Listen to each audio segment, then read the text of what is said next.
Hello and welcome to this session on data protection. My name is Hugh Peart. I'm the solicitor for the North London Waste Authority. And what we're trying to do in this session is, as set out in the screen, what data protection law is trying to achieve, how it applies to community groups, residents, associations, etc. What is personal data? We'll go through that. And then we'll talk about, well, if you do hold personal data in a community group or something like that, what do you have to do? What are the rules that apply to you? We'll talk about the 7 principles. And that's one of the key things that I would ask everybody to take away from this is if you abide by those principles, you don't have to worry so much about keeping up to date with all the detail of the law. Just always go back to those principles and you won't go far wrong. Then we'll talk about the legal basis for processing data, what documentation you need.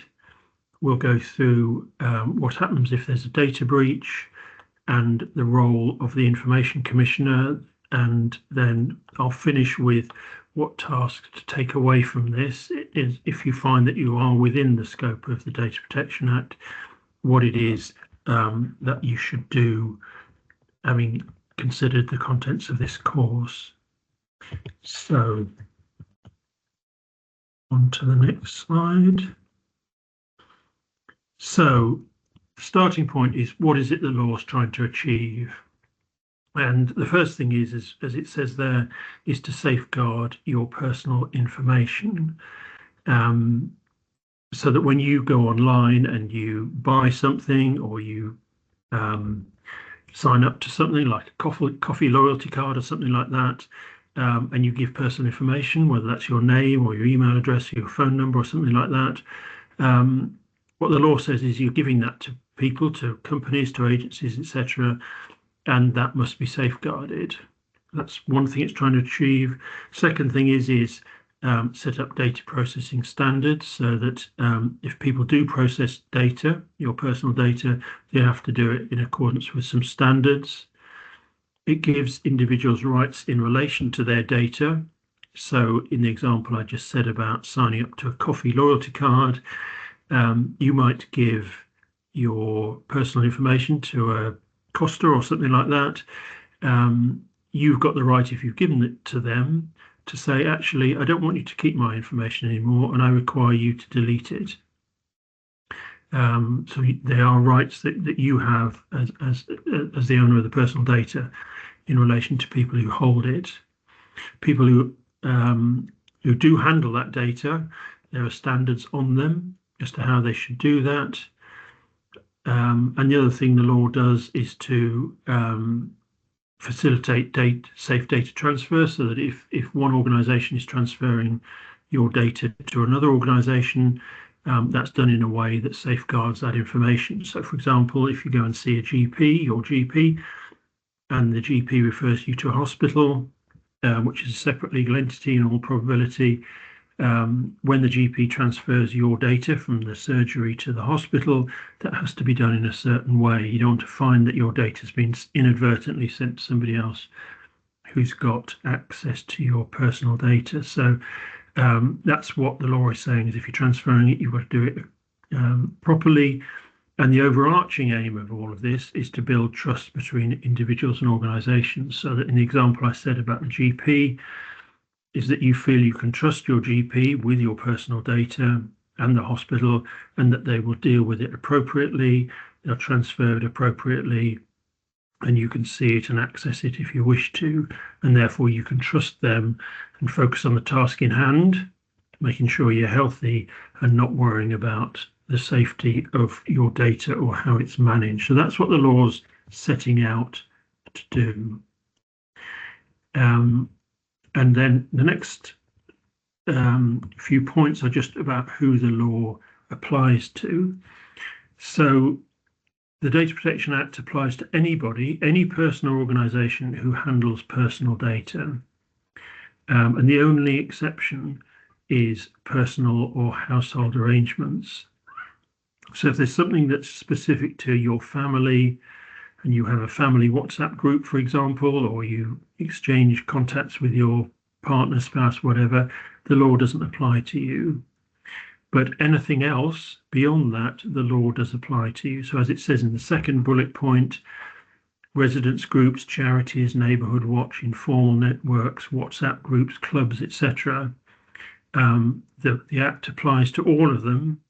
And if you work in one of those and you are managing personal data, you'll be caught by the Act. And the fact that you're not paid for it, or it's a voluntary thing like a residence group, you agree to be part of or to help run, for example, a residence, they call it safe neighbourhood group or something like that. You think, well, I'm not being paid for this.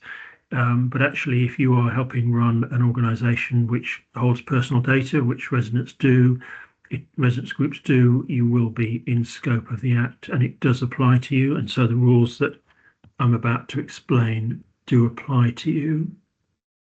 So the starting point is, I've talked about personal data a couple of times. We just need to understand what that is.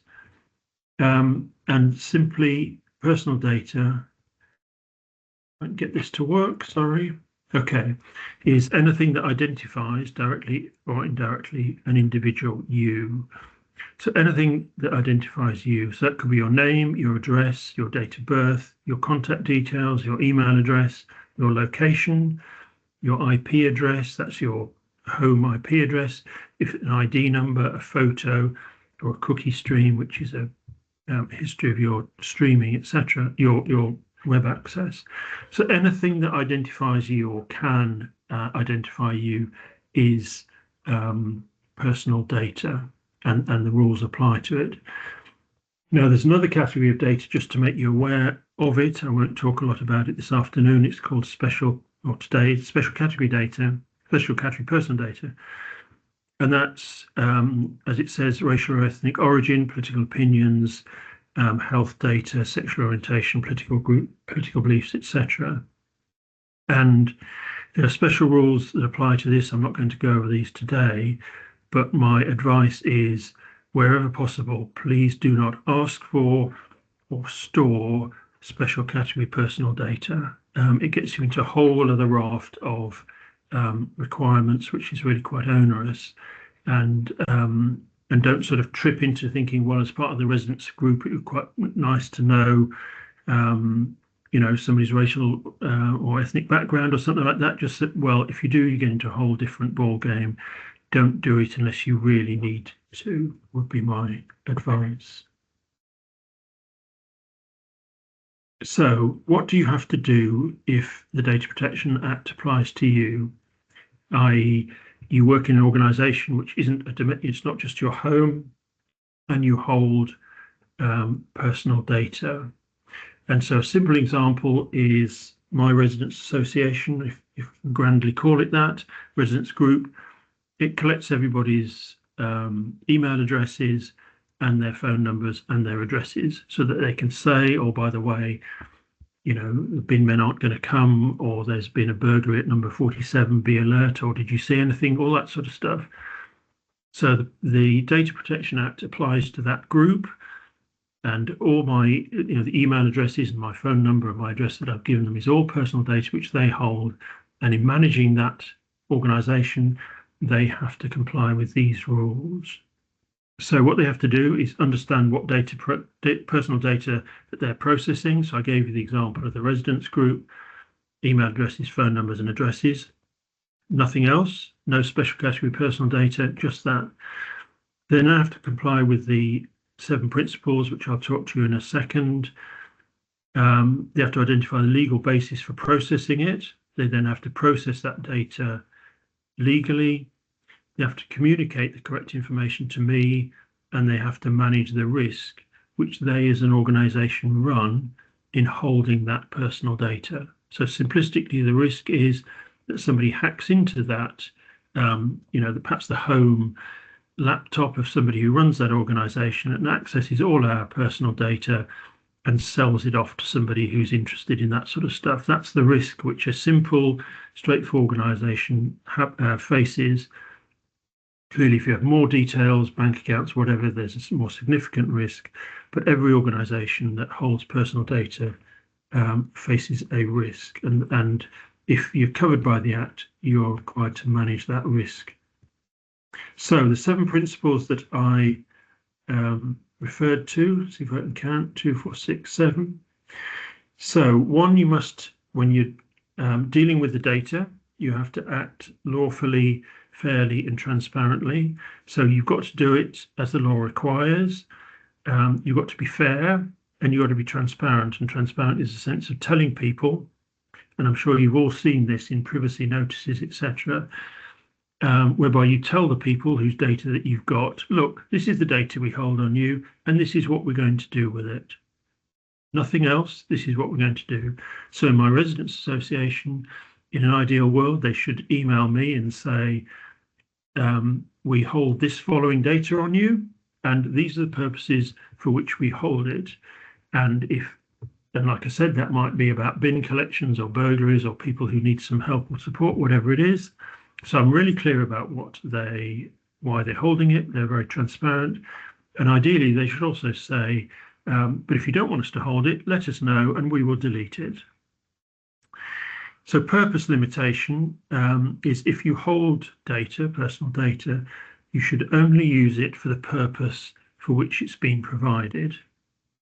So if I give you rather an extreme example, but it's a good example of purpose limitation. So I suspect many of us go online and order our shopping. And in this example, this is what a couple did. They went online and ordered their shopping over a period of time. And the company that provided this is groceries. The company that provided the groceries, along with the delivery service, ran an algorithm to analyze the nature of that couple. They got that couple's, obviously, name and address, etc., for the purposes of delivering the groceries, but they ran an algorithm to analyze the patterns in the buying. And what they worked out from that, obviously, there's nothing concrete in it, but their algorithm was pointing to these people are of different genders, they are sexually active, and they're of an age where they're capable of conceiving. And the algorithm then noticed that the pattern of purchases had changed, which the algorithm told them meant that the female member of the household was pregnant. And so they wrote to the couple and said, congratulations on your news, and would you like to buy some, a pushchair and some disposable nappies, whatever else. And understandably, the woman particularly was outraged that her information that she'd given to them about where she lived and what she ordered was not used for the purpose for which she'd give it to them. She'd given it to them to get groceries, not to analyze her health. There's also a data protection breach in that the delivery company wrote to the male member of the household as well and told him, without her permission, that she was pregnant. In the example, this real life one, sadly, he wasn't the father. She hadn't told him. And so it created all sorts of problems. Now, that's an extreme example, but I just want to go through it with you just to explain people do things with your data sometimes, and that is not correct, and the Information Commissioner is unimpressed by it.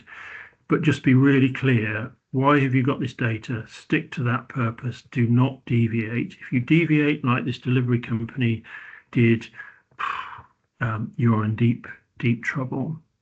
That's purpose limitation. Principle to stick with. The next one is data minimization. And what this means is only get the minimum data that you need. So do you remember I said in my example about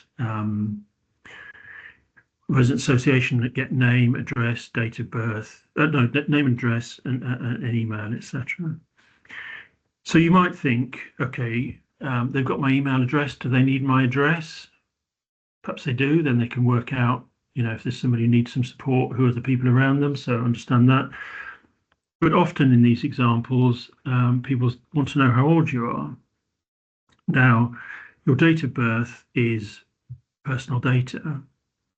And so what is often asked for is please put in your date of birth. So you put in your date of birth.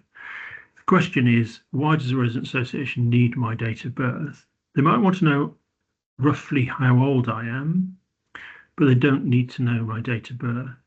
So instead of asking my date of birth, if they said, could you tell me, are you between 20 and 25, 25 and 30, and so on? Now, if I tell them that I am between, whatever it is, 60 and 65, that is not personal data. It doesn't identify me. You're not going to identify me from that information. So if they had a valid reason for wanting to know how old I am, they can minimize the amount of data they hold by asking it in a different way, which is by asking where I fit in the age ranges, as opposed to asking for my date of birth. Similarly, on addresses, if you run some residence group and you need to be able to contact people, in this day and age, do we really need their home addresses? Are you ever going to write to people at their home addresses? Probably not. If you don't need it, don't ask for it. Just ask for a phone number and an email address. Again, data minimization. You only get the minimum that you need to do the function that you've got the data for. Other ones, accuracy. If you hold data, you should make sure it's accurate, and whoever the data is can come to you as somebody holding personal data and say, can I check that it's accurate, please? And you've got a duty to make sure it is accurate so that you do the right thing with it. The next one is storage limitation. Lots of data, whether it's in papers in filing cabinets or data on a computer, is kept forever. That's never justified. There's never a justification for keeping it forever. And so what you should do if you hold people's data is think, okay, so how long should I keep it? And you should think, all right, well, probably if I kept it for 5 years, then I write to them and say, look, we've had this data for 5 years. Are you still a resident of this area, or do you still want to be part of this group? And they don't answer you, you delete it. And then you've consciously limited the amount of time for which you've held the data, because you'll be in breach of the Data Protection Act if you hold data longer than you need to. And if you just say, well, we never got around to deleting it, that will be a breach of the Act and is subject to possible penalties. So just think, how long do I need to keep this information for? Next one's about integrity and confidentiality, pretty self-explanatory, really. If you're holding personal data, you need to make sure who can access it, and people who don't need to access it shouldn't be allowed to access it. So, for example, if you've got a database of people's personal information, just think about, well, who can access this and how do I manage that? Passwords to get into files or whatever it is, just making sure, so far as you can, that the data that you've got is kept confidential. And then the other principle, which you can't do anything about, but is just a part of the Act, is you are accountable for your actions in holding the data. And so if you do breach the purpose limitation, as I've said, or you have too much data that you don't need, or you keep it for longer than you need to, ultimately you're accountable to the Information Commissioner, who can impose penalties. I wouldn't worry about that too much. Stick to the principles, but just be aware that ultimately there are sanctions for breaching the Act. So,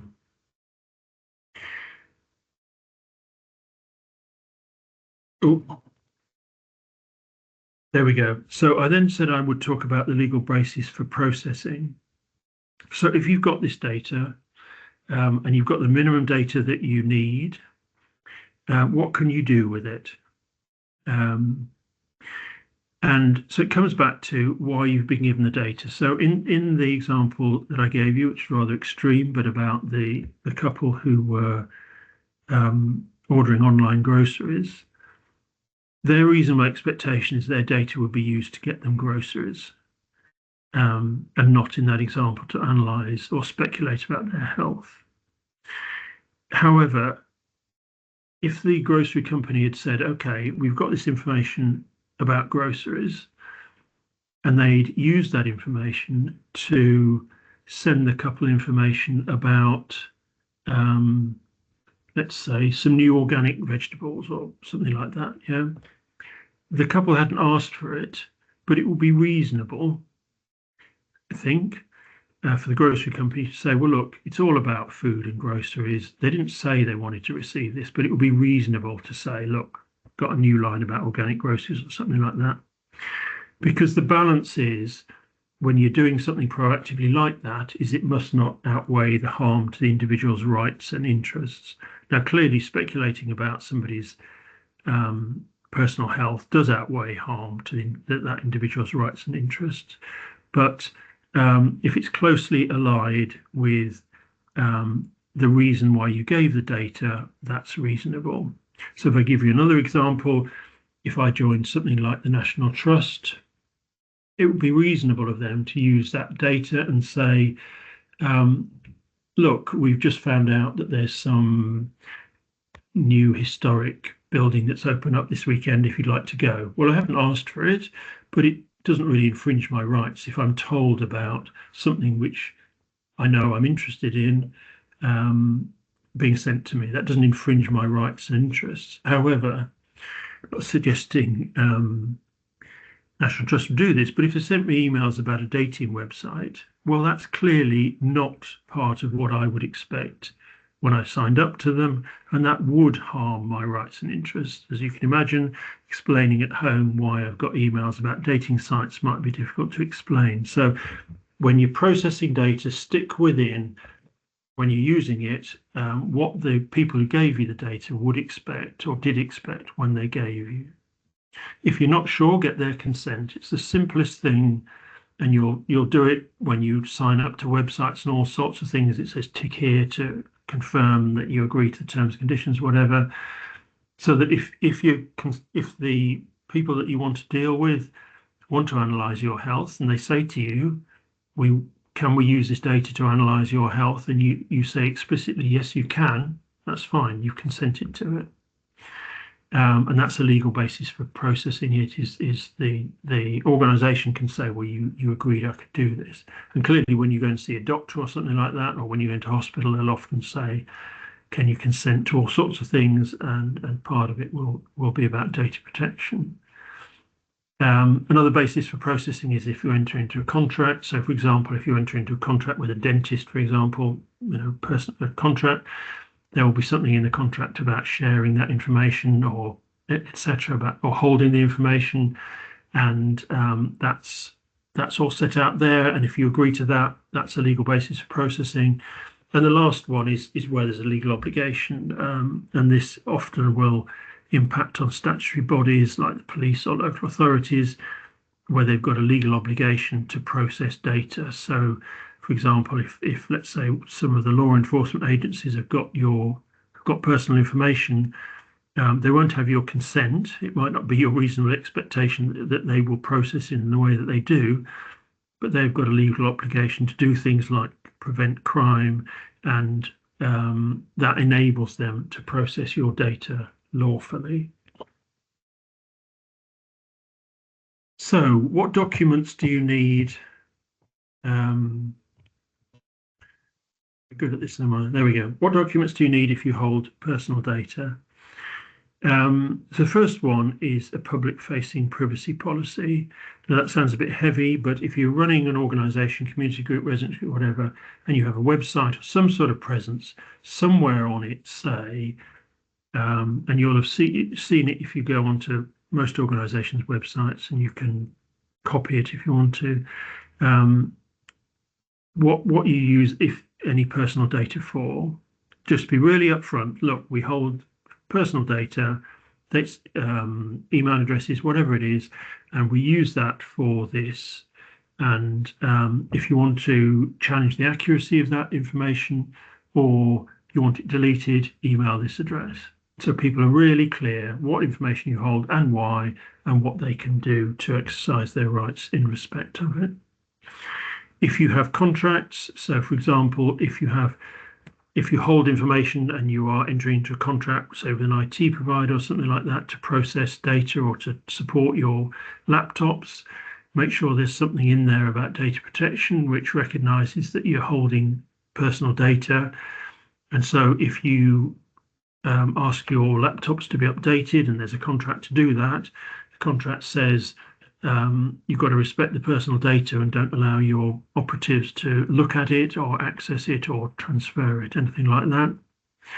If you employ staff in whatever shape or form, whether that's sort of formal employment contracts or workers or volunteers, whatever it is, if they are working in the broadest possible sense for your organisation, just think about saying to them, these are the basics of data protection. This is personal information.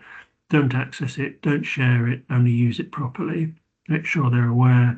And in the organisation, periodically, just make everybody aware. This is the personal information we hold. These are the rules about it. Just make sure everybody's aware, because it is very, very easy to commit a data breach. So if I just give you an example of a data breach which I suffered in respect of my residents' association. So there was something happening in the area I live, and somebody wrote out from the resident association telling everybody about it. And they put everybody's email addresses in the to box. And of course, what that meant is that when I clicked on it and opened it, I had all the email addresses of my neighbours,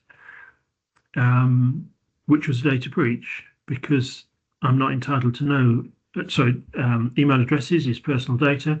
I wasn't entitled to know the email addresses of my neighbours. They hadn't, when they joined up the resident association, they had agreed that the resident association could use them for newsletters and updates and so on, but they had not agreed that those email addresses could be shared with all the residents. And yet, when this happened, the email addresses for everybody were shared amongst us all. What they should have done is done it through BC so that people can't see the other people that it's being sent to.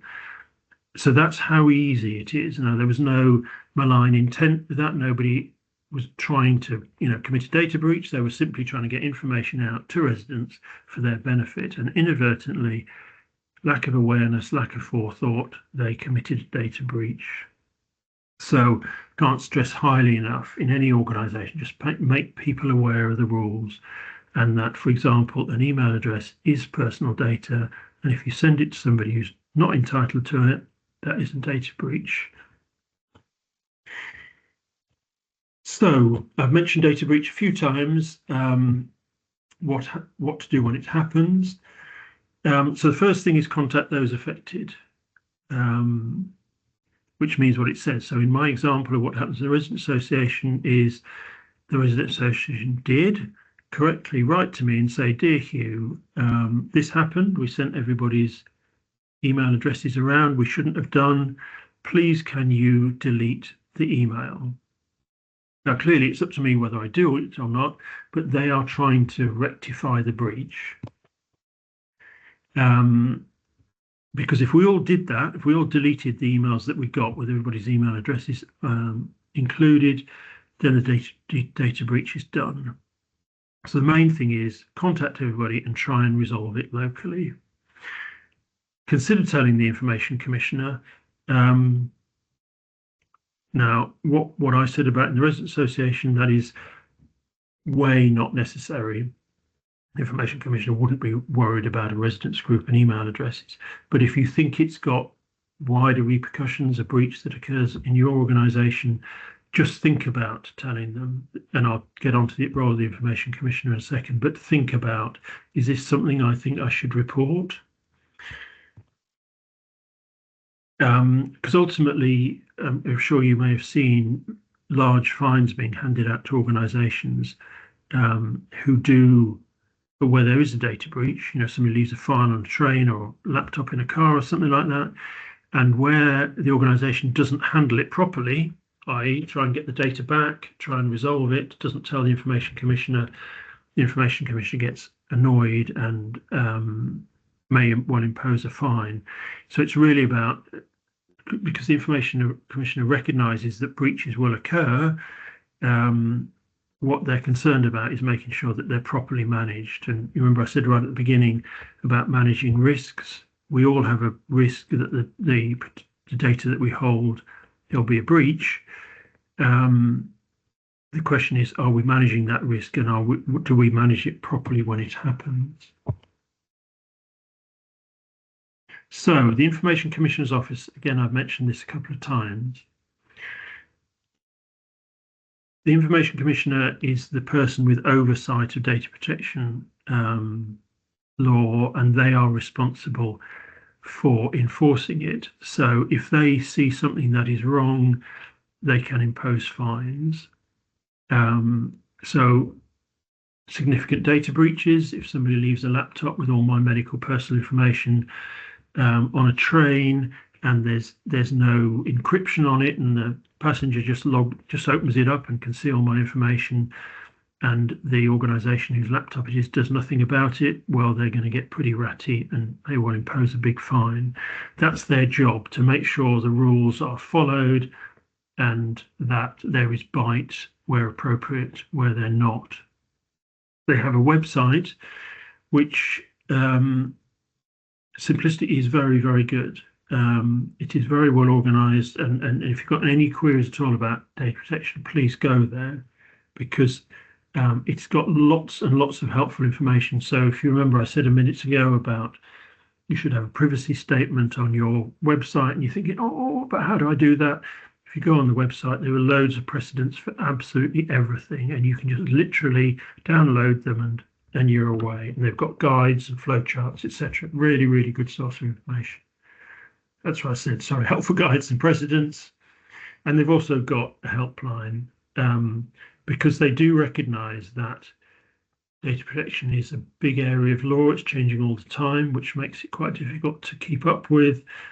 And for small organisations who are focused on what the organisation is about, which often isn't about data protection, it's trying to help residents or achieve a particular aim or community support or something, data protection can seem like quite an onerous burden, and the helpline is really, as it says, it's very helpful. It does recognise that this is onerous can be onerous for small organisations, and has got very sensible, tailored advice. So I'll start with the website, look at all the guides and precedents. If you can't find your way through it, give them a call.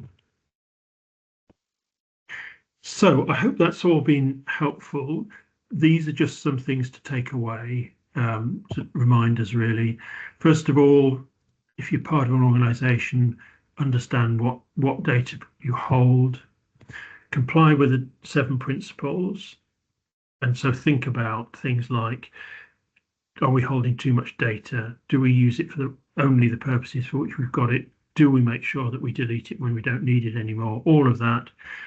The legal basis for processing the data, especially why did people give us this data?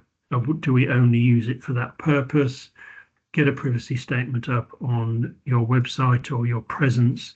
Make everybody aware in the organisation that this is what you do. You hold this data, the act does apply to you. There are risks, there are things that you can and should do, and then review it periodically.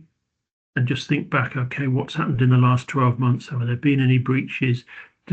Or if we had a load of new people in, new workers, staff, support, whatever, does everybody understand what the rules are? Just keep it under review so that if something does go wrong, it's really helpful to be able to say, yeah, this did happen, but we followed the right rules. And if it was a data breach, for example, and when we reviewed it 6 months ago, we weren't aware of that risk, or we didn't anticipate that risk, or something like that. Whereas if you just ignore it, that's when it gets more problematic in terms of what the enforcement agencies might make of it. And that's the end of the session. If there have been people in the room, I'd ask for questions, but there aren't on this one. So good luck with compliance, and thanks very much for watching. Take care. Bye now.